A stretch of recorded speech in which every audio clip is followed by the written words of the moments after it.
آج جبکہ دنیا بھر میں معذور افراد کا عالمی دن منایا جا رہا ہے، وہیں مقبوضہ جموں و کشمیر میں بھارت کشمیری عوام کو معذور بنانے کے لیے منظم طریقے سے تشدد کا استعمال جاری رکھے ہوئے ہے۔ کشمیر میڈیا سروس کی طرف سے آج معذور افراد کے عالمی دن کے موقع پر جاری کی گئی ایک رپورٹ میں کہا گیا ہے کہ بھارتی فوجی کشمیریوں کو اپاہج بنانے کے لیے انتہائی ظالمانہ ہتھ کنڈے استعمال کر رہے ہیں۔ پرامن مظاہرین پر گولیوں، پیلٹ چھروں، پاوا اور آنسو گیس کا بے دریغ استعمال کیا جا رہا ہے۔ زیر حراست افراد کو تفتیشی مراکز میں بجلی کے جھٹکے دیے جاتے ہیں، ان کے پٹھوں پر بھاری رولر پھیرے جاتے ہیں، ان کے بدن کو گرم چیزوں سے جلایا اور انہیں الٹا لٹکایا جاتا ہے۔ محکوم کشمیریوں کے خلاف کھلونا نما بموں اور بارودی سرنگوں کا بھی استعمال کیا جا رہا ہے، جس کے نتیجے میں 1947 سے اب تک ہزاروں بے گناہ کشمیری شہید اور معذور ہو چکے ہیں۔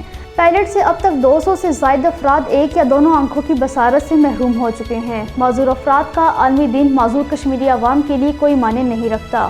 یاد رہے کہ معذور افراد کا عالمی دن منانے کا آغاز سال 1992 میں اقوام متحدہ میں معذور افراد کی داد رسی کے لیے قرارداد منظور کرکے کیا گیا۔ بھارتی فوج کی 8 RR نے کمل کوٹ اڑی کے ریونڈ نالہ میں بڑے پیمانے پر تلاشیاں لی ہیں۔ بھارتی پولیس کے اسپیشل انویسٹیگیشن یونٹ SAU نے 13 بے گناہ کشمیریوں کے خلاف سری نگر میں بدنام سمانہ بھارتی ایجنسی NIA کی ایک عدالت میں چارج شیٹ دائر کی ہے۔ ان میں وہ 7 کشمیری بھی شامل ہیں جو مقبوضہ کشمیر اور بھارت کی مختلف جیلوں میں قید ہیں۔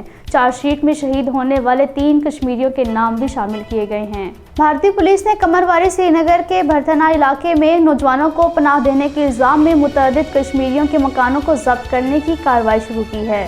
پاکستان نے مقبوضہ جموں و کشمیر میں انسانی حقوق کی سنگین خلاف ورزیوں اور بھارت میں اقلیتوں کے ساتھ روا رکھے جانے والے غیر انسانی سلوک پر گہری تشویش کا اظہار کیا ہے۔ پاکستانی دفتر خارجہ کی ترجمان نے کہا ہے کہ مودی کی فسطائی بھارتی حکومت مقبوضہ جموں و کشمیر میں RSS کے ہندوتوا ایجنڈے پر عمل پیرا اور وہ کشمیری عوام کو ان کی اپنی ہی سرزمین میں اقلیت میں تبدیل کر رہی ہے۔